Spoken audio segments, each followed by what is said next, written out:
دنیا خطابت کا ایک بڑا معتبر نام، تحقیق کے سمندر سے علم و آگہی کے انمول مودی تلاش کرنے والی شخصیت شہنشاہ خطابت عالی جناب علامہ سید شہنشاہ حسین نقوی صاحب ابو طالب فاؤنڈیشن کی دوسری مجلس سے خطاب فرما رہے ہیں۔ نعرہ حیدری بر محمد وآل محمد صلوات۔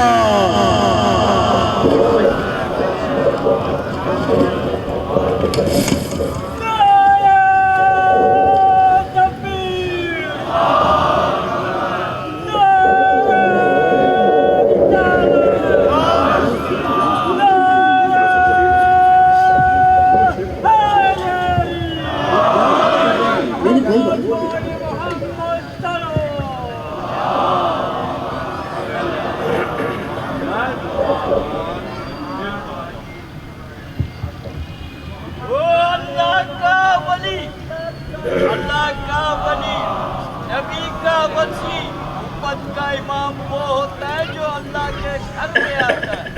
وہ ولی وصی امام نہیں ہوتے، وہ پلاؤ کے نیچے موٹیاں نظر نہیں آتی، مسئلے بیٹیوں سے ملتے اور میدان سے ون ٹو تھری ہو جاتے۔ نعرہ حیدری۔ فاتحہ۔ بسم اللہ الرحمن الرحیم، الحمدللہ رب العالمین الرحمن الرحیم مالک یوم الدین، ایاک نعبد و ایاک نستعین، اہدنا الصراط المستقیم صراط الذین انعمت علیہم غیر المغضوب علیہم ولا الضالین۔ صل علی محمد وعلی محمد۔ اعوذ باللہ من الشیطان الرجیم، بسم اللہ الرحمن الرحیم۔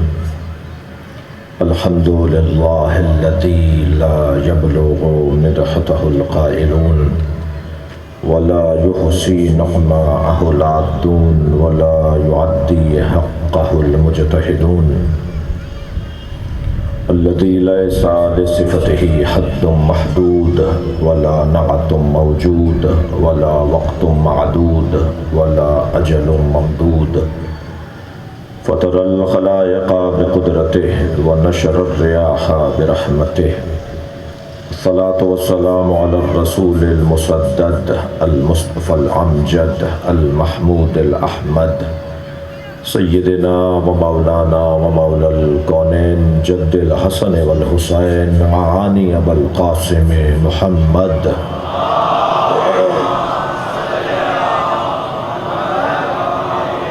وآله الطيبين الطاهرين المعصومين الذين قال الله إنما يريد الله ليذهب عنكم الرجس أهل البيت ويطهركم تطهيرا، اللهم صل على محمد، ولعنة الله على أعدائهم أجمعين من يوم عداوتهم إلى قيام يوم الدين، أما بعد، قال الحكيم في قرآن الكريم، بسم الله الرحمن الرحيم، فلا وربك لا يؤمنون حتى يحكموك فيما شجر بينهم ثم لا يجدوا في أنفسهم حرجا ويسلموا تسليما۔ صلوات۔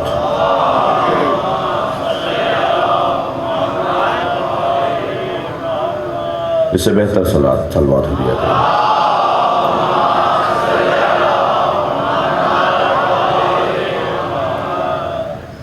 سورہ مبارکہ نساء کی 65ویں آیت ہے جو ایک مرتبہ پھر آپ کے سامنے پڑھی ہے۔ اللہ اپنے اس کلام میں عظمت مصطفیٰ کو بیان کر رہا ہے اور سرکار کی ذات کو فیصلہ کن شخصیت، حکم اور اختلافات میں حل پیش کرنے والی ذات قرار دے رہا ہے۔ آیہ کریمہ کا ترجمہ تبرکاً سماعت فرمائیے۔ فلا وربک، تمہارے رب کی قسم، پیار بھی ذرا دیکھیے گا اللہ اپنے نبی سے بات کرتے ہوئے پیار کتنا کرتا ہے۔ بلکہ میں جب قرآن پڑھتا ہوں تو مجھے ایسا لگتا ہے جیسے عاشق و معشوق کی گفتگو ہے۔ اب یہ طے کرنا مشکل ہے کہ عاشق کون ہے اور معشوق کون ہے، لیکن اگر اس بحث کو بھی یوں مکمل کر دوں کہ جب احمد ہوتے ہیں تو عاشق ہوتے ہیں، جب محمد ہوتے ہیں تو معشوق ہوتے ہیں۔ پورا قرآن جس انداز سے پہلے عربی زبان کا، کیونکہ بات عربی میں ہو رہی ہے اور قرآن کی آیت کی تفسیر پر غور کیا جا رہا ہے، عرب عشق کرنے والا اپنے عشق زدہ کو اگر کوئی اشارہ کرنا چاہتا تھا تو وہ ایک لفظ بول دیتا تھا، اور اگر فلاں بات کہنی ہوتی تھی تو فلاں لفظ مشہور تھا، اور فلاں سے روکنا ہوتا تھا تو فلاں حرف بول دیا جاتا تھا۔ مثلاً اگر اپنے چاہنے والے کو جس سے اسے پیار ہے اس سے اگر وہ کہنا چاہ رہا ہے کہ جانا نہیں، رکے رہنا، تو وہ عربی میں قے کہہ کر ایک اشارہ دیتا، قے، قاف، قے، صرف قاف، وہ اشارہ ہوتا تھا کہ رکے رہنا، میں کچھ دیر کے بعد آتا ہوں۔ تو کچھ بلا تشبیہ ماحول ایسا ہی ہے، الف لام میم، الف لام را، کاف ہا یا عین صاد، نون والقلم، وہ لب و لہجہ وہ عاشقوں والا ہے۔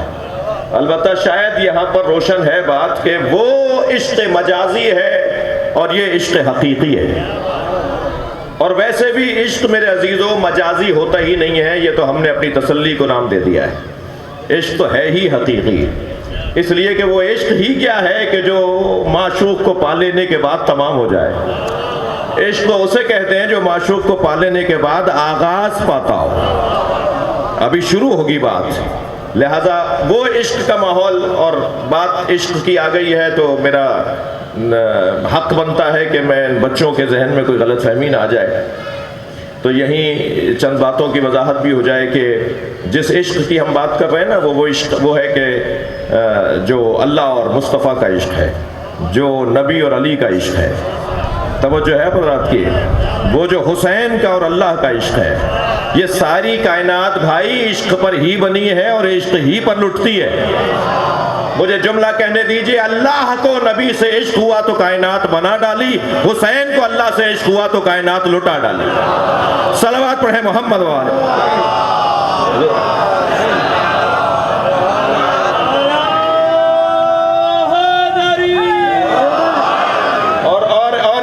عشق کے بارے میں علامہ اقبال نے کیا خوب کہا ہے کہ بے خطر کود پڑا آتش نمرود میں عشق۔ یہ وہی تو عشق ہے نا جو آگ میں کودنے جا رہا ہے۔ حضرت ابراہیم آگ میں نہیں کودے ہیں، عشق کودا ہے۔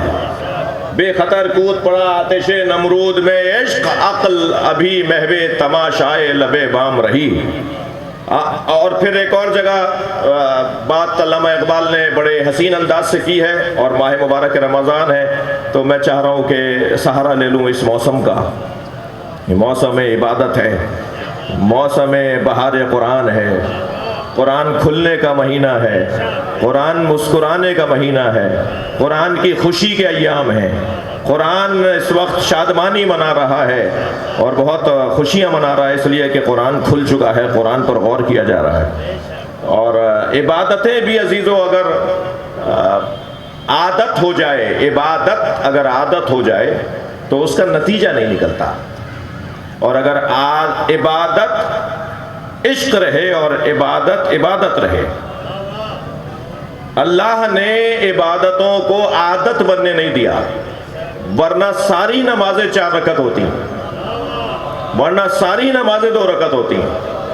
توجہ ہے بات کی، ورنہ ہر نماز میں اونچی آواز میں جہرن نماز پڑھنے کا حکم ہوتا۔ یہ کیا بات ہوئی کہ پہلی 2 رکعت جہری پڑھو اور پھر آخری 1 رکعت اور آخری 2 رکعتیں اخفائی پڑھ لو؟ فجر کی 2 رکعت اچھا جب بستر سے اٹھوائی دیا تھا تو 4 رکعت پڑھوا لیتا۔ سب سے مشکل نماز جو بستر چھوڑ کر پڑھنے کی نماز ہے جی، اس نماز کے لیے جب اٹھوا لیا تھا تو 4 رکعت پڑھوا لیتا، زیادہ سے زیادہ پڑھوا لیتا، لیکن نہیں، سب سے کم نماز وہ ہے جو سب سے مشکل کی ادائیگی کے ساتھ، اس لیے کہ اللہ عادت بننا نہیں دینا چاہتا، اللہ نہیں چاہتا کہ عبادت کو عادت بنا لو۔ میں لفظ عادت اسی معنی میں استعمال کر رہا ہوں جس معنی میں عربی میں نشہ کرنے والے کو معتاد کہا جاتا ہے، وہ بھی عادت زدہ ہوتا ہے۔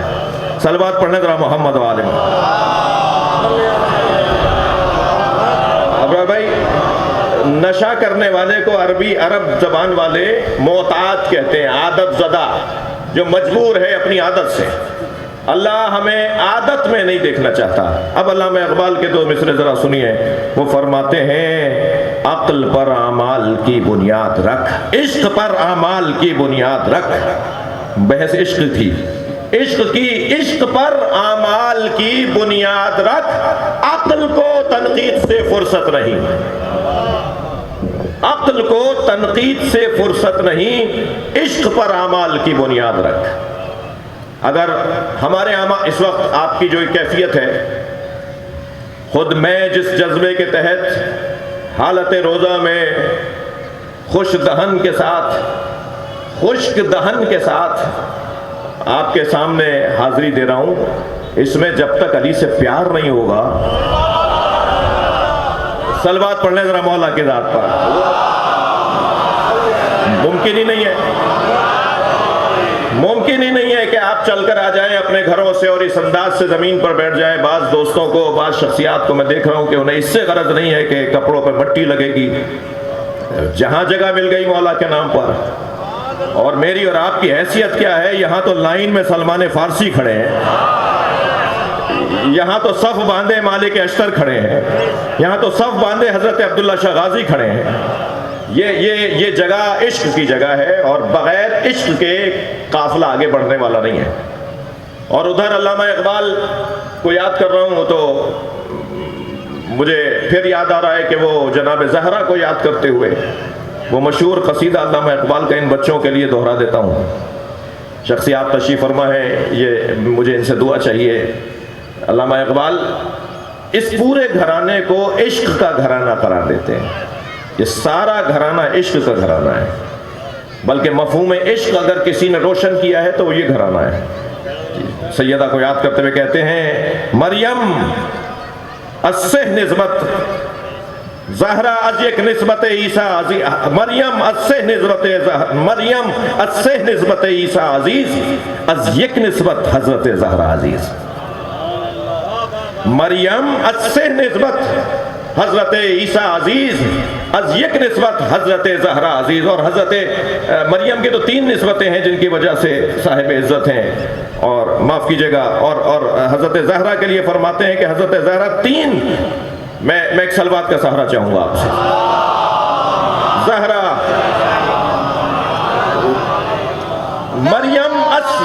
مریم از یک نسبت عیسیٰ عزیز از سہ نسبت حضرت زہرا عزیز۔ مریم ایک نسبت حضرت عیسیٰ کی وجہ سے صاحب عزت ہے، 3 نسبتوں کی وجہ سے حضرت زہرا صاحب عزت ہے۔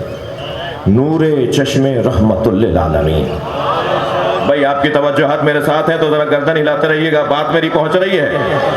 حضرت زہرا کی 3 نسبتوں کو بیان کر رہے ہیں۔ سب سے پہلی نسبت نور چشم رحمت للعالمین، آن امام اولین و آخرین۔ یہ اس کی آنکھوں کی ٹھنڈک ہے جو اولین یعنی حضرت آدم سے حضرت عیسیٰ تک، اور پھر آپ کے زمانے سے لے کر قیامت تک جو اولین اور آخرین کا امام ہے، یہ اس سیدہ، اس نبی کی نور چشم ہے۔ از سے نسبت حضرت زہرا عزیز، از یک نسبت مریم، از یک نسبت عیسیٰ عزیز، از سے نسبت حضرت زہرا عزیز، نور چشم رحمت للعالمین، آن امام اولین و آخرین، بانوے آن دوسری نسبت، بانوے آن تاجدار حل عطا، جس کے سر پہ حل عطا کا تاج سجا ہوا ہے، یہ اس کی زوجہ ہے، یہ اس کی بانو ہے۔ بانوے آن تاجدار حل عطا، مرتضی مشکل کشا شیر خدا۔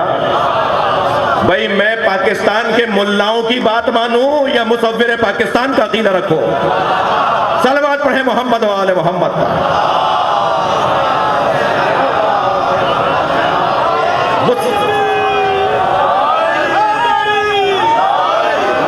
مصور پاکستان مشکل کشا شیر خدا، بانو آن تاجدار حل عطا، مرتضی مشکل کشا شیر خدا۔ اور پھر دوسری نسبت، تیسری نسبت میں فرماتے ہیں مادر آن، جس کی خاطر میں نے آپ کو یہ 2 شعر سنا دیے، مادر آن مرکز پرکار عشق، یہ اس کی ماں ہے جو عشق کے دائرے کا مرکز ہے. دنیا میں کوئی عاشق نہیں ملے گا جو حسینی نہ ہو. تھک رہے ہیں آپ میری باتوں سے. دنیا میں کوئی عاشق نہیں ملے گا جو حسینی نہ ہو، اور ہو نہیں سکتا کوئی حسینی ہو اور وہ عاشق نہ ہو. اگر کسی کو مفہوم عشق سمجھنا ہے تو وہ آئے کربلا میں آ کر دیکھے کہ عاشق کسے کہا جاتا ہے. جو اپنی ذات سے ہاتھ اٹھا کر معشوق پر اپنا سب کچھ قربان کر دے اسی کو عاشق کہا جاتا ہے. جی مادریان مرکز پرکار عشق، مادریان کاروان سالار عشق. ہر کاروان عشق کا سالار وہ ہے جو حسین کا بچہ ہے. بھائی جب علامہ نے آن کہا ہے تو میں نام کیسے لوں؟ علامہ نے آن کہہ کر سارے بچوں کو یاد کیا ہے. سیدہ زینب کے لیے بھی کہہ رہے ہیں، یہ اشارہ ان کے لیے بھی ہے، یہ اشارہ امام حسن کے لیے بھی ہے، یہ اشارہ امام حسین کے لیے بھی ہے، اور جناب ام کلثوم کے لیے بھی اشارہ ہے. اور پھر دوسرے شعر میں کہتے ہیں حدیث عشق دو بابست کربلا و دمشق، یکے حسین رقم کرد دیگر زینب. پھر امام حسن کو یاد کرتے ہیں کیونکہ آن میں امام حسن ہے. ماہ مبارک گزرا ہے اور گزر رہا ہے اور ولادت کی تاریخ گزری ہے. امام حسن کو یاد کرتے ہوئے علامہ اقبال کہتے ہیں آ یکے شمع شبستان حرم. صلوات پڑھ لیں ذرا محمد و آل محمد. بھائی آپ اس سے بہتر صلوات پڑھ سکتے ہیں ماشاءاللہ. امام حسن کو یاد کر رہے ہیں.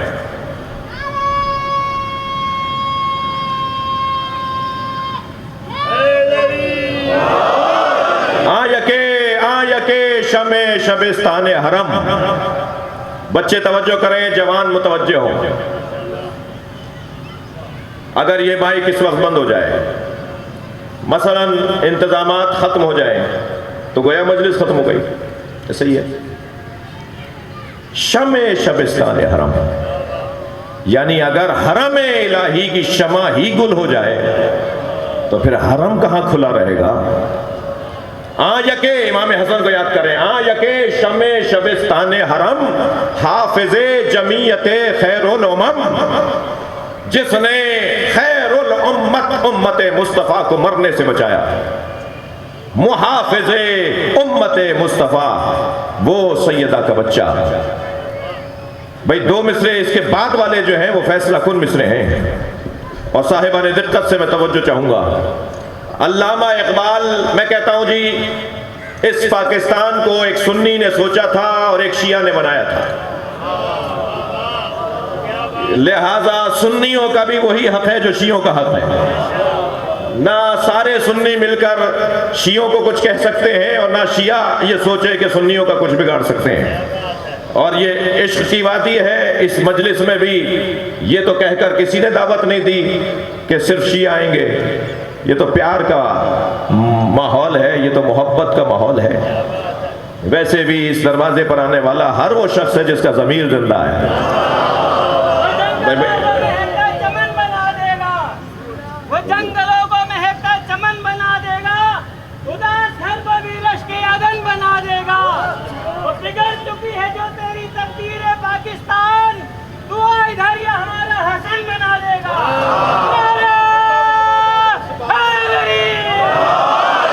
آ یکے شمع شبستان حرم حافظ جمیعت خیر الامم. اب علامہ اقبال نے دو دوسرے مصروں میں یعنی تیسرے اور چوتھے مصرے میں یہ فیصلہ بھی کر دیا کہ امام حسن کا جو کہیں معاملہ تھا، امام حسن کا جو کہیں کوئی تحریر تھی، اس کا مطلب کیا تھا. خبردار ذہنوں میں یہ نہ لانا کہ وہ بیعت تھی. خبردار ذہنوں میں نہ لانا کہ وہ کوئی اطاعت کا اعلان تھا. امام حسن نے کیا کیا تھا دو مصروں میں سن لیجئے. تا نشینت آتش پیکاروں کی پشتے پازت برسرے تاجوں نگی. کسی طرح جنگ کی آگ ٹھنڈی پڑ جائے بس اور بس، کسی طرح امت مصطفیٰ مرنے سے بچ جائے، اور کوئی ہدف نہیں ہے. حسن مصطفیٰ نے امت کو بچانے کی خاطر تخت و تاج کو لات ماری ہے، کسی کی بیعت نہیں کی ہے. صلوات پڑھیں گے محمد و آل محمد.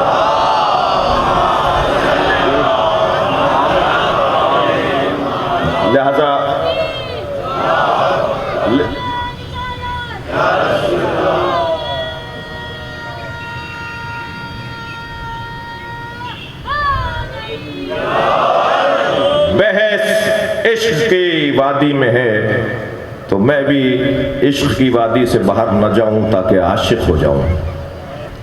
ایک ایسے عاشق کا تذکرہ ہے جس نے مفہوم عشق کو روشن کیا ہے۔ جی عاشق، اچھا میں پھر تھوڑی سی ہلکی سی گھبراہٹ کا شکار ہوں کہ اس لفظ سے کیونکہ لوگ یا ایک تعداد مانوس نہیں ہے اور ممبر سے اس کے بیان کا انس نہیں ہے، اس لیے تھوڑا سا اور میں اپنے آپ کو اور اپنے بیان کو مضبوط کروں کہ عشق حقیقی ہی عشق ہے۔ عشق مجازی تو محسوس کرنے کی بات ہے کہ کچھ ایسا بھی ہو سکتا ہے۔ حضرت یوسف کے ساتھ زلیخا کا جو قصہ تھا وہ شروع تو عشق مجازی سے ہوا، مگر کمال پر اس لیے پہنچا کہ وہ عشق حقیقی میں بدل گیا تھا، ورنہ گم ہو جاتا یہ قصہ بھی، تاریخ میں یہ قصہ بھی ڈاکٹر صاحب گم ہو جاتا اگر وہ عشق حقیقی میں نہ بدلا ہوتا۔ بہت دیر اس موضوع پہ بات کی جا سکتی ہے کہ حضرت یوسف اور زلیخا کا قصہ کیا تھا، مضمون ہمارا نہیں ہے، مگر میں ایک جملہ کہہ کر اپنی بات کو مضبوط بناؤں۔ جب تک عشق مجازی رہا یوسف آگے جاتے تھے اور زلیخا پیچھے رہتی تھی، اور جب عشق حقیقی میں تبدیل ہوا تو زلیخا آگے ہوتی تھی اور یوسف پیچھے چلتے تھے۔ آپ تاریخ جا کے دیکھ لیجئے، قصہ ہی کچھ اور ہو گیا۔ اب اللہ کی توجہ تھی زلیخا پر تو فرمایا اے یوسف اس سے شادی کرو، اس لیے کہ اب یہ تمہاری عشق کرنے والی نہیں ہے، میرے محمد سے پیار کرتی ہے، یہ میرے مصطفیٰ سے پیار کرتی ہے۔ جب کہا تھا نا حضرت یوسف نے کہ کیفا لو رأیت نبیا کانا فی آخر الزمان یقال لہ محمد، کس سے کہا؟ حضرت یوسف نے زلیخا سے، تمہارا کیا حال ہوتا، تم مجھے دیکھ کے کہہ رہی ہو کہ میرا یہ حال تمہارے چہرے کی وجہ سے ہوا ہے، تمہارا کیا حال ہوتا اگر آخری زمانے میں آنے والے نبی کو دیکھ لیتی جس کو محمد کہہ کے پکارا جائے گا۔ تو جیسے ہی حضرت یوسف نے نبی کا نام لیا تو کہنے لگی صدقتا یا یوسف، اے یوسف تم سچ کہہ رہے ہو، وہ تم سے زیادہ حسین ہے۔ حضرت یوسف نے فرمایا کیفا علمت انی صدقت، تمہیں کیسے پتا چلا کہ میں سچ کہہ رہا ہوں؟ کہنے لگی ہینا ذکرتہ وقع حبہ فی قلبی، جب تم محمد محمد کہہ رہے تھے نا ان کی محبت میرے دل میں اتر رہی تھی۔ آواز قدرت آئی ہے یوسف ہم نے اسے معاف کیا، تم بھی اسے معاف کر دو اور اب اس سے شادی کرو، اس لیے کہ اس کے دل میں میرا محمد بستا ہے۔ ایک جملہ ضرور کہوں گا، یا اللہ اگر نبی کی گناہگار بھی مصطفیٰ کی عاشق ہو جائے تو تو معاف کر دیتا ہے۔ یہ مسلمان تو تیرے نبی کا کلمہ پڑھنے والے ہیں، انہیں اپنے نبی کے صدقے میں معاف فرما دے۔ صلوات ہدیہ کریں گے محمد و آل محمد۔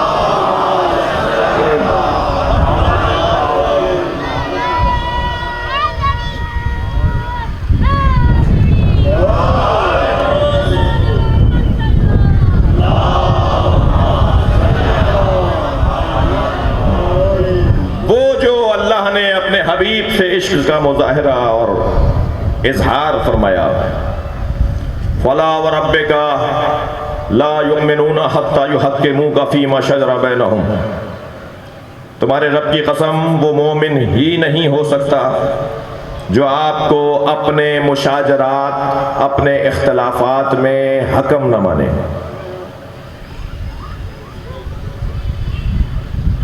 ثم لا یجدوا فی انفسہم حرجا مما قضیت، اور پھر جب آپ فیصلہ سنا دیں تو بال برابر بھی ان پر وہ فیصلہ گرا نہ گزرے، تب تو وہ مومن کہلائیں گے۔ وَيُسَلِّمُ تَسْلِيمًا، اور وہ مومن نہیں ہو سکتا جب تک وہ آپ کے آگے ایسے تسلیم نہ ہو جیسے تسلیم ہونے کا حق ہے۔ یہ آیہ کریمہ کا ظاہری ترجمہ ہے۔ کل ہماری گفتگو جہاں آ کے رکی، میں آج اس بات کو ایک منزل آگے لاؤں گا۔ گفتگو یہ تھی کہ انسان کی دو کمزوریاں ہیں، ایک اس کی کمزوری ہے کہ یہ اختلاف کرتا ہے،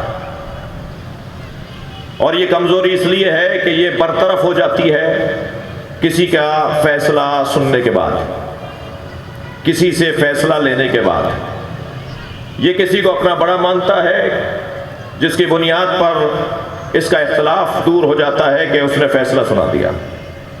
ایک اس میں کمزوری ہے کہ یہ اختلاف کرتا ہے۔ جتنا مجمع یہاں تشریف فرما ہے ماشاءاللہ کل سے 2 برابر زیادہ مجمع ہے، اور مسلسل آپ مولا کے ذکر میں مختلف جگہوں پر حاضر ہیں۔ یہ سب ضروری نہیں ہے کہ ہر بات سے اتفاق کریں، ایک دوسرے سے اختلاف کرے، یہ حسن ہے، اور یہ حسن اس وقت کامل ہو جاتا ہے کہ جب اختلاف کا فیصلہ آ جاتا ہو۔ توجہ، لہذا ایک کمزوری اس کی اختلاف کرنا ہے، دوسری کمزوری اس کی نسیان ہے، بھول جاتا ہے، یہ کچھ دن پہلے کی بات یاد نہیں رکھ پاتا۔ اس کے لیے ضرورت ہے کہ اس کو اس کمزوری سے نکالا جائے۔ اختلاف کی کمزوری سے بچنے کا حل حکم کا تصور ہے، کوئی فیصلہ کرنے والا ہو۔ لہذا قرآن نے نبی کو حکم قرار دیا ہے امت کے لیے۔ بات مومنین کی ہو رہی ہے، مومن ہی تو مانے گا نا۔ قرآن انسانوں سے متعلق بات کرتا ہے، مگر یہاں نبی کو جب حکم بنایا جا رہا ہے تو مومن کی بات ہو رہی ہے۔ وہ مومن تو جب ہی ہوگا نا جب آپ کے فیصلے کو مان لے گا۔ دوسرا عنوان ہے نسیان کا، یہ بھول جاتا ہے۔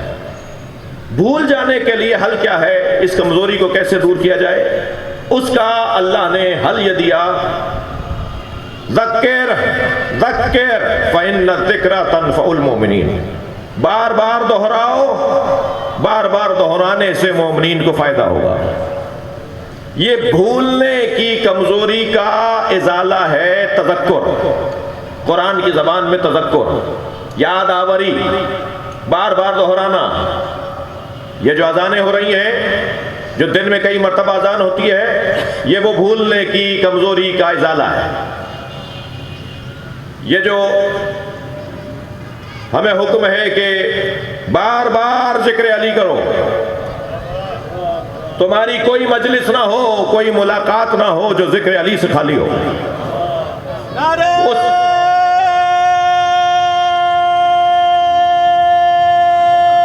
ماشاءاللہ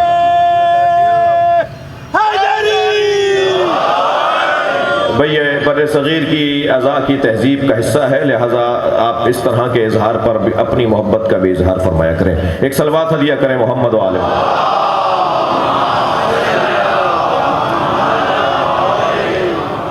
تذکر، بار بار دہراؤ، بار بار دہرانے سے مومنین کو فائدہ ہوگا۔ کیا اعلان فرمایا سرکار نے؟ سرکار نے اعلان فرمایا کہ زینوا مجالسکم بذکر علی ابن ابی طالب، اپنی مجلسوں کو علی کے ذکر سے زینت دو۔ تو مجلس تو 2 لوگوں کی ملاقات کو بھی کہا جاتا ہے۔ جب 2 لوگ آپس میں ملیں گے اور مولا علی کا تذکرہ ہوگا تو سرکار کے حکم پر عمل ہوگا، اور کم سے کم علی کا ذکر یہی ہے کہ جو خاص طور پر ہمارے سندھی برادران اور عام طور پر اکثر مولائی ایک دوسرے سے ملتے ہوئے یا علی مدد بول دیتے ہیں۔ جب ایک دوسرے سے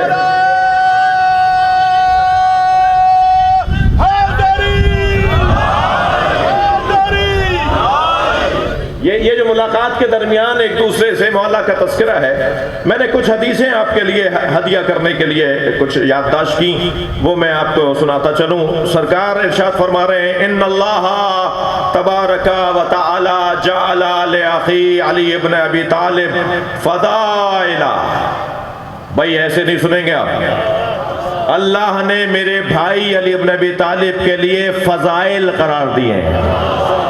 توجہ، ان اللہ تبارک و تعالی جعل لأخی علی ابن ابی طالب فضائل لا یحصی عددها غیرہ، جو خود اللہ کے علاوہ ان فضائل کی کوئی گنتی نہیں کر سکتا۔ اللہ نے میرے بھائی علی کے لیے جو فضائل قرار دیے ہیں، اچھا اس بات کا اندازہ ہے کہ میں جس حلیے میں ہوں اس حلیے والے لوگ یہ مسئلہ بیان کرتے ہیں کہ حالت روزہ میں اگر نبی رسول کی طرف کوئی بات منسوب کر دی جائے جو انہوں نے نہ فرمائی ہو تو روزہ باطل ہو جائے گا. لہٰذا میں حدیث کی سند کو پرکھنے کے بعد بولوں گا تاکہ عبادت بھی ہو جائے اور میری عبادت محفوظ بھی رہ جائے. صلوات پڑھنے ذرا محمد و آل محمد. جی بات وہ ہوگی جو مستند ہو. ایک اور صلوات نبی کی ذات پر ہدیہ.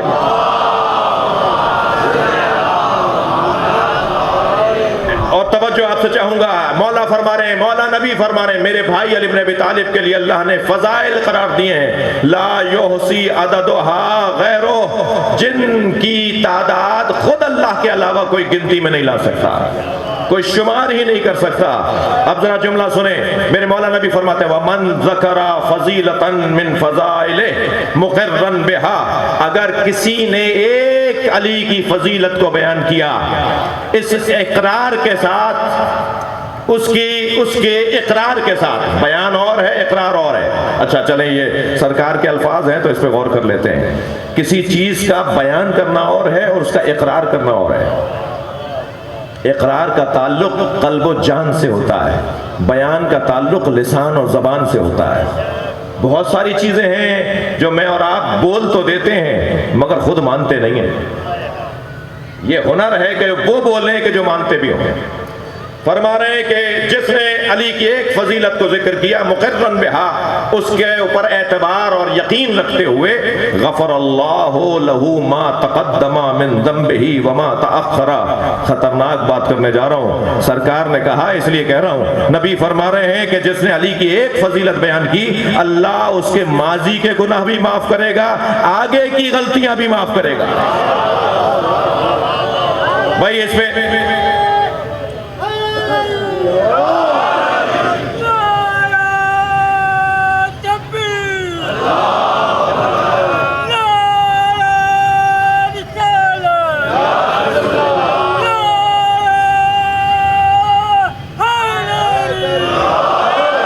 ماشاءاللہ.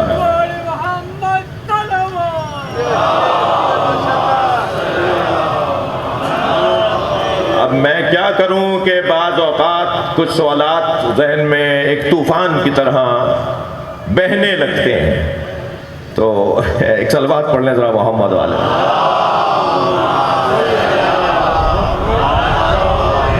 بھائی یہ کیا ہوا, ایک فضیلت ابھی نعرہ لگایا, ابھی ایک فضیلت بیان کی, سارے ماضی کے گناہ معاف, سارے آگے کے گناہ معاف. جی میں بھی تو آپ ہی میں سے ہوں نا, تو جو آپ سوچ سکتے ہیں وہ میں بھی تو سوچ سکتا ہوں. تو یہ کیا مطلب ہے اس کا؟ اچھا تھوڑا سا سہارا لے لیتا ہوں. ما تقدم من ذنبہ وما تأخر, سرکار نے فرمایا نا ماضی کے گناہ بھی معاف, آگے کے گناہ بھی معاف.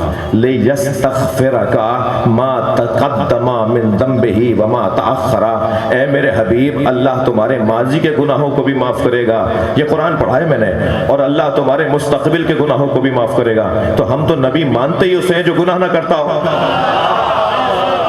پھر یہ کیا کہہ رہا ہے قرآن؟ اگر نبی کے گناہوں کو معاف کرنے کی اللہ بات کر رہا ہے. اچھا تھوڑا اور میں اپنی بات کو مضبوط بناؤں. قرآن مجید میں اللہ نے سورہ مبارکہ زحا میں وَوَجَدَكَ ضَالًّا فَهَدَىٰ, اے میرے حبیب ہم نے آپ کو گمراہ پا. بھائی جو سب نے ترجمہ کیا ہے وہ تو پہلے مجھے کرنے دیں نا, تبھی تو لطف آئے گا ترجمہ بدلنے میں.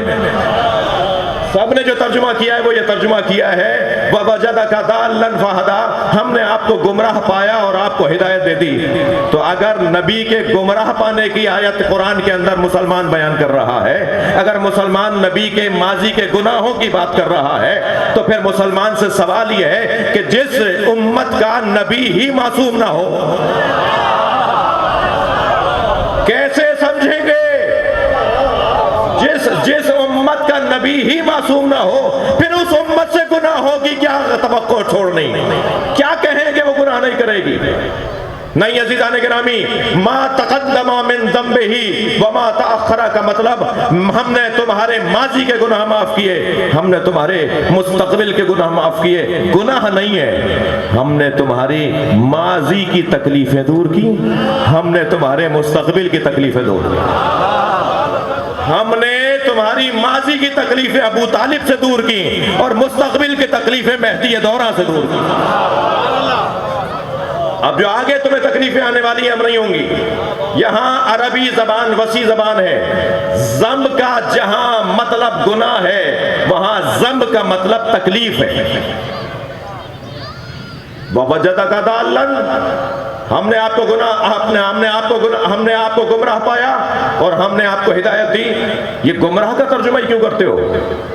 کہیں ذہن تو خراب نہیں ہے؟ کہیں سوچ کا فطور تو نہیں ہے؟ مسئلہ گمراہ کا نہیں ہے. مطلب گمراہ کیوں نکالا گیا؟ ہم نے آپ کو معذاللہ ہم نے آپ کو وَوَجَدَكَ ضَالًّا گمراہ پایا، ہم نے آپ کو ہدایت دے دی. ترجمہ یہ کرو جو اہل بیت کے مشرب والے کرتے ہیں. ترجمہ وہ کرو جو اہل بیت کے گھر کا پانی پینے والے کرتے ہیں. ترجمہ وہ کرو جو اس گھڑے سے پانی پی کے ترجمہ کرتے ہیں. ترجمہ میں یہ کہا جائے گا وَوَجَدَكَ ضَالًّا فَهَدَىٰ، ہم نے لوگوں کو آپ سے گمراہ پایا، ہم نے لوگوں کو آپ کو ہدایت دے دی. لوگ آپ سے گمراہ تھے.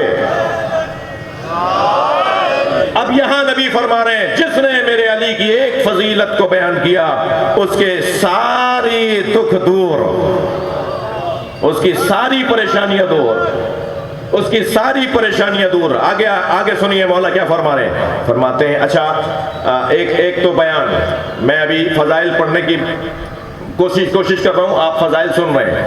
کبھی سنا جاتا ہے، کبھی بولا جاتا ہے، ایک اور بھی تو کام کیا جاتا ہے، کبھی لکھا بھی جاتا ہے. اہل قلم بھی تو تشریف فرمائے نا، قلم سے بھی جن کا تعلق ہے. اب نبی کی حدیث سنیے. فرماتے ہیں وَمَنْ كَتَبَ فَضِيلَةً مِّن فَضَائِلِ عَلِي بْنِ أَبِي طالب، جس نے علی کی ایک فضیلت لکھی. بھئی ایسے نہیں سناؤں گا حدیث، تھوڑا سا توجہ بڑھائیے، مجھے بہت سے چہرے صاف نظر نہیں آ رہے. مولا فرما رہے من کتب فضیلۃ من فضائل علی بن ابی طالب لم تزل الملائکۃ تستغفر له ما بقی تلک الکتابہ، جب تک یہ تحریر باقی رہے گی فرشتے اس کے لیے استغفار کرتے رہیں گے.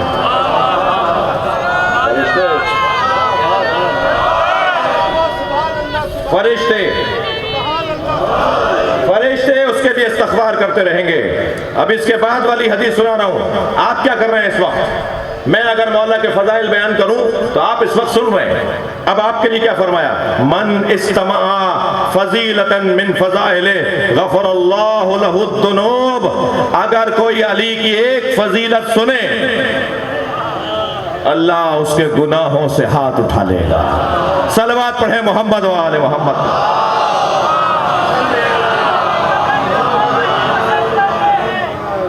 حقیقتاً حق کو وہی پسند کرتے ہیں اور وہی تو ناطق باطل کا بند کرتے ہیں اور انہی سے بستیاں رہتی ہیں دور زمانے میں. علی علی کے نعرے بلند کرتے ہیں.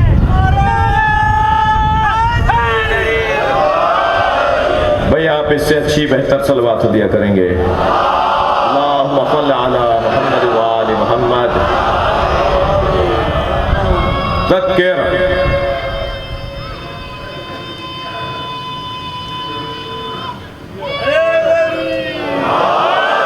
ذکر فإن الذکر تنفع المؤمنین. بار بار دہراؤ، بار بار مولا کی بات ہوگی. جناب تاج حیدر صاحب کو ایک جملہ ہدیہ کرنے جا رہا ہوں. نبی نے جب یہ فرمایا کہ اپنی مجلسوں کو علی کے ذکر سے زینت دو تو ذکر اتنا وسیع ہوگا نا کہ ہر مجلس میں علی کی بات ہو اور بات ہی ختم نہ ہو. یعنی یہ کوئی کہہ ہی نہ پائے کہ کتنی دفعہ ایک ہی بات کرو گے، ایک بات ہی نہیں ہو رہی. بھائی وہ علی جس کی ضربت ایک جیسی نہ ہو اس کی عظمت ایک جیسی کیسے ہو؟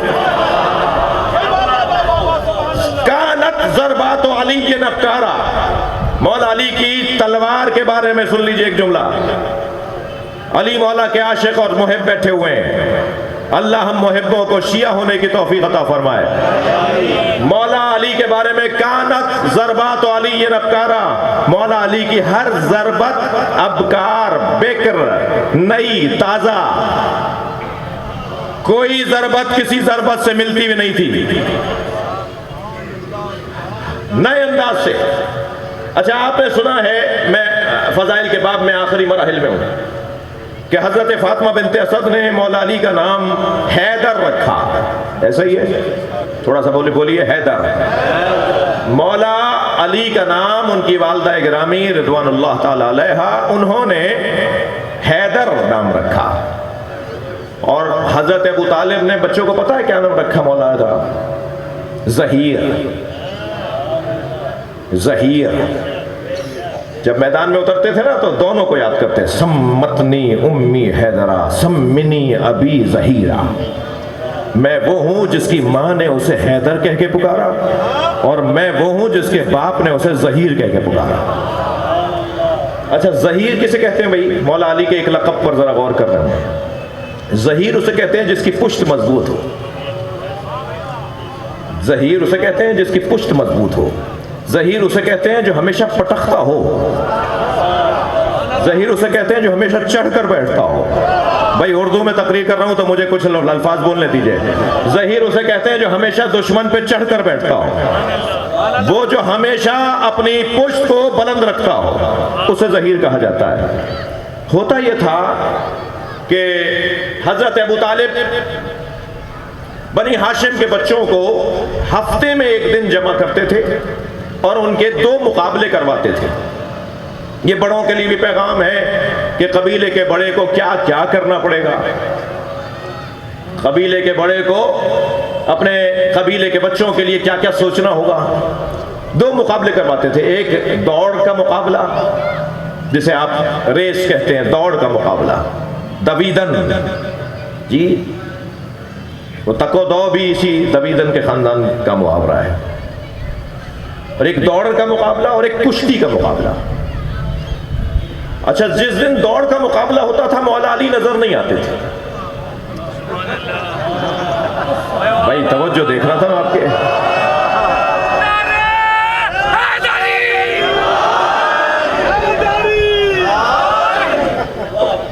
ایک دن پوچھ لیا حضرت ابو طالب نے، علی جب دوڑ کا مقابلہ ہوتا ہے تو تم نظر نہیں آتے.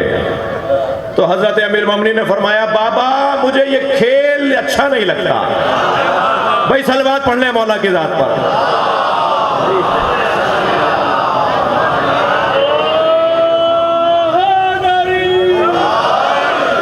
اور جس دن کشتی کا مقابلہ ہوتا تھا اس دن سب سے پہلے کھڑے ہوتے تھے. تھک رہے ہیں آپ میری باتوں سے؟ جس دن کشتی کا مقابلہ ہوتا تھا اس دن مولا علی سب سے پہلے کھڑے ہوتے. بچے آئے نہیں ہیں، علی آئے کھڑے ہیں. اور جب کشتی کے مقابلے میں ہر بچے کو پٹخ دیتے تھے اور پچھاڑ دیتے تھے تو یہ بچے طے کرتے تھے کہ اب آئندہ ہفتے جب کشتی کا مقابلہ ہوگا تو علی نے یہ داؤ اور یہ انداز اپنائے ہیں. علی کا یہ طریقہ تھا کہ کلائی کیسے موڑتا ہے، علی کا یہ طریقہ ہے کہ گردن کیسے پکڑتا ہے، علی کا یہ طریقہ ہے کہ مثال کے طور پہ زمین پہ گرانے کے لیے مثلاً اپنے پیر کا استعمال کیسے کرتا ہے. باقاعدہ میں پڑھنے کے بعد بات کر رہا ہوں، یہ کوئی تفریحی گفتگو نہیں ہو رہی. باقاعدہ بچے آپس میں مذاکرہ کرتے تھے کہ علی کا انداز کیا تھا، علی کا داؤ کا انداز کیا تھا، علی کا کشتی لڑنے کا طریقہ کیا تھا. اب ہم اس کی تیاری کر کے آئیں گے. لیکن سنیں گے عزیزوں، جب دوسری مرتبہ مقابلہ ہوتا تھا علی ان سب سے ہٹ کا طریقہ اپناتے تھے. وہ تیاری کر کے آتے تھے کسی اور چیز کی. صلوات پڑھیں ذرا محمد و آل محمد. تو ایک دن حضرت ابو طالب نے آواز لگائی، اینا ظہیرنا، کہاں ہے ہماری پشت مضبوط کرنے والا علی. اس کے بعد سے مولا فخر سے کہتے ہیں کہ میرے بابا ابو طالب مجھے ظہیر کہہ کے پکارتے ہیں. ظہیر وہ کہ جو آج بھی غالب ہے. ضرورت ہی نہیں ہے کہیں اور غور کرنے کی، وقت ہی نہیں علی کے علاوہ کہیں سوچنے کا. کیا مصیبت آئی ہے، ذوبو فی علی کما ہوا ذاب فی اللہ. علی میں ایسے گم ہو جاؤ جیسے علی اللہ میں گم ہو گیا. جو جس چیز میں گم ہو جاتا ہے اسے اس کے علاوہ کچھ نظر نہیں آتا. جسے علی کے علاوہ غور کرنے کے لیے کوئی اور علی کے علاوہ سوچیں گے کیسے، جب علی کے بارے میں بھی بات ہی مکمل نہیں ہوئی. کیا فرصت مل گئی تھی کہ علی کے تذکرے سے کوئی اور تذکرہ شروع کر دیا؟ لہذا بات صرف مولا علی کی ہو، اور وہ اس لیے بھی ہو کہ اس ذکر سے ہمیں ذاتی فائدہ بھی ہے، قومی معاشرتی فائدہ بھی ہے، دین کی تقویت کا فائدہ بھی ہے، اللہ کی مرضی کا حصول بھی ہے۔ ایک پہلو تو نہیں ہے مولا علی کے تذکرے کے فائدے، ہم سب مطلبی لوگ بیٹھے ہیں، بھائی مجھے اردو میں بولنے دیجئے، ہم سب کا مطلب یہ ہے کہ کسی طرح ہمارا کل ٹھیک ہو جائے، ہم سب کل کی تلاش میں، بچے، بیٹا لال، میرے پیارے، میرے بیٹا پڑھ لو، کل اچھا ہو جائے گا۔ ہم مجلس میں بھی اسی لیے بیٹھے ہیں کہ کل اچھا ہو جائے، ہم سب کل کی تلاش میں ہیں۔ آج کوئی بات مولا کے دسترخوان سے لے لیں، مولا کے دروازے سے کوئی بھیک مل جائے، ہمارا کل اچھا ہو جائے گا۔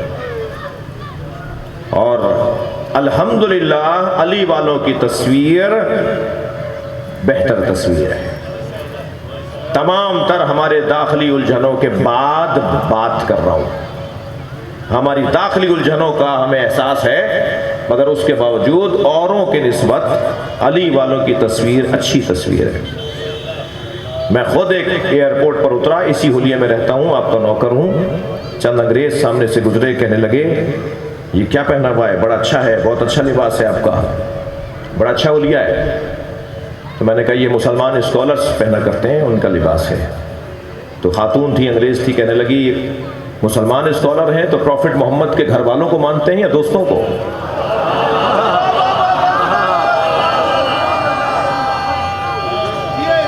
جی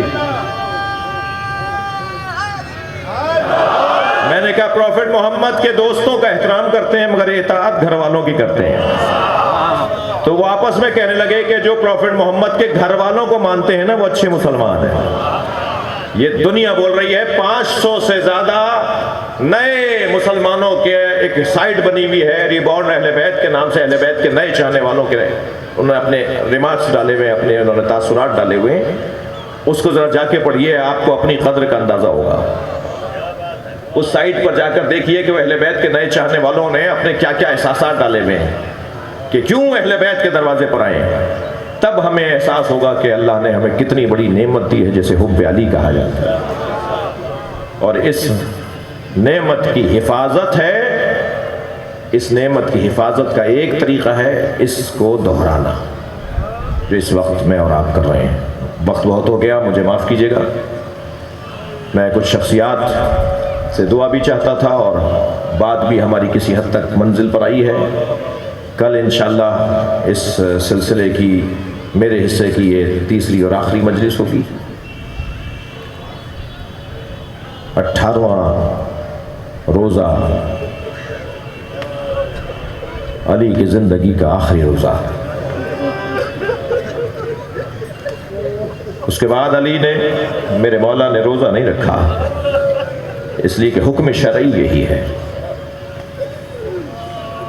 بیٹیوں سے باپ کو بہت پیار ہوتا ہے، اجرکم اللہ، آپ آمادہ ہیں؟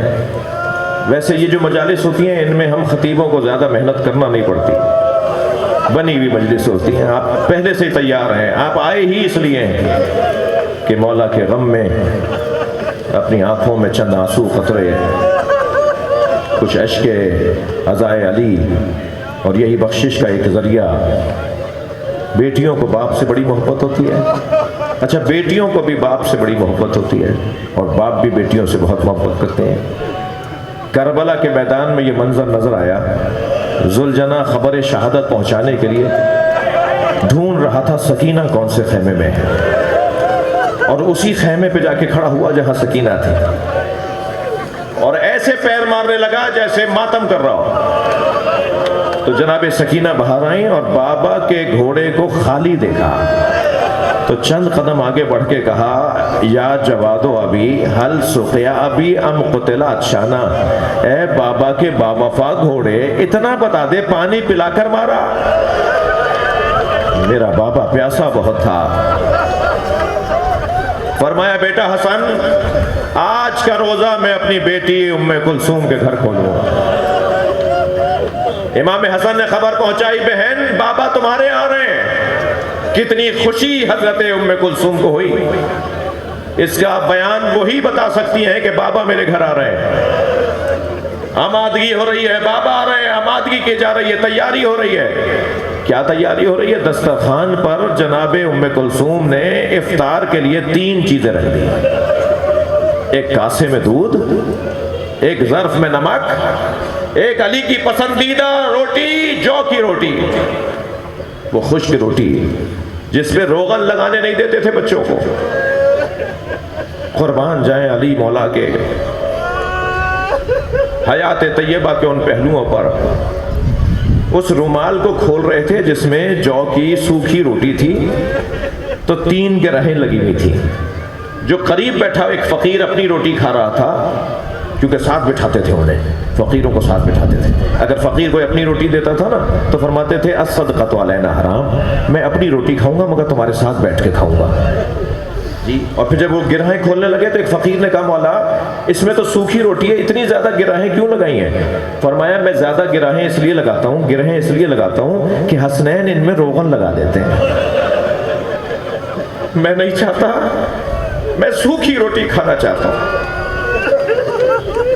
تو جناب ام کلثوم نے ایک ظرف میں دودھ رکھ دیا, نمک رکھ دیا, ایک جو کی روٹی رکھ دی. تو اپنی بیٹی کو دیکھ کے فرمایا تم نے بابا کو بھلا دیا, تمہارے بابا کے دسترخوان پہ اتنی چیزیں کبھی ہوئی ہیں؟ اللہ اکبر. تو جناب ام کلثوم نے چاہا کہ نمک اٹھا لیں, دودھ اٹھا لیں. فرمایا دودھ اٹھاؤ, اس لیے کہ کوفے میں بہت بچے ہیں جنہیں پینے کو دودھ نہیں ہے. سوکھی روٹی اور نمک سے مولا علی نے افطار کیا.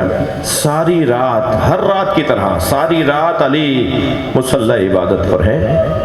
مگر عزادارو ہر کچھ دیر کے بعد, آپ کی آوازیں بلند ہیں, اللہ آپ کو اجر عطا فرمائے, ہر کچھ دیر کے بعد حجرے سے باہر آتے ہیں, آسمان کی طرف دیکھتے ہیں جیسے کسی ستارے کو تلاش کر رہے ہوں, اور دیکھتے ہوئے کہتے ہیں ہذہ اللیلۃ التی قد وعدت, یہ وہی تو رات ہے جس کا مجھ سے وعدہ کیا گیا ہے.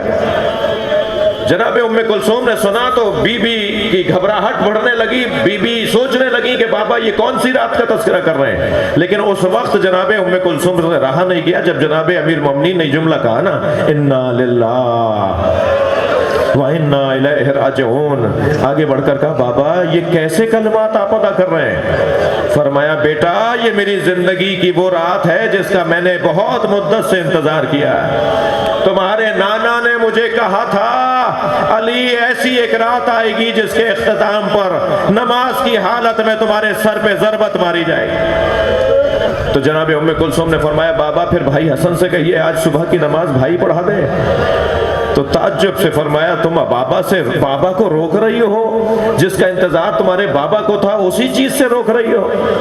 آمادہ ہوئے عزادارو, بس 2 جملے اور سنیے. آمادہ ہوئے, سر پر امامہ رکھا, میرے مولا نے ابا دوش پر لی, نالین پیروں میں لی, چلے ہیں حجرے سے نکلے ہیں کہ بی بی کے گھر میں پلنے والی بطخوں نے پر مارتی ہوئی, پھڑ پھڑاتی ہوئی اپنے اپنے کنج اور کونوں سے نکلتی ہوئی آئیں اور مولا کے سامنے آ کے کھڑی ہو گئیں. کوئی مولا کی ابا کے دامن کو چونچ میں لے رہا ہے, کوئی اپنا سر علی کے پیروں پہ رکھ رہی تھی. مولا زمین پر بیٹھ گئے, ان کے سر پر, ان کے بدن پر ہاتھ پھیرتے ہوئے فرمایا بیٹا اگر انہیں پال سکو تو رکھنا ورنہ انہیں آزاد کر دینا. یہ تمہارے گھر کی مرغابیاں بھی میرا نوحہ پڑھ رہی ہیں. کچھ آگے بڑھے, دروازے سے باہر جانے لگے تو زنجیر در نے کمر میں لپٹ کر علی کو روک لیا. زنجیر چھڑانے لگے تو یہ کہتے ہوئے چھڑائی اے بیٹا تمہارے تو در و دیوار مجھ پہ نوحہ پڑھ رہے ہیں. پہنچے ہیں عزاداروں مسجد کوفہ میں. ابن ملجم اوندھا لیٹا ہوا ہے. مولا نے آواز دے کر کہا اٹھ نماز پڑھا. اب محراب عبادت میں پہنچے ہیں. علی کی نماز جماعت کی پہلی رکعت کا پہلا سجدہ مکمل ہوا. دوسرے سجدے میں میرے مولا نے اپنا سر رکھا. تاریخ کا وہ ظلم ہوا جس کے پاس آج تک جواب نہیں ہے. تاریخ میں وہ ظلم ہوا, وہ تلوار فضا میں بلند ہوئی جو 1000 درہم میں خریدی گئی تھی, جسے 1000 درہم کے زہر میں بجھایا گیا تھا.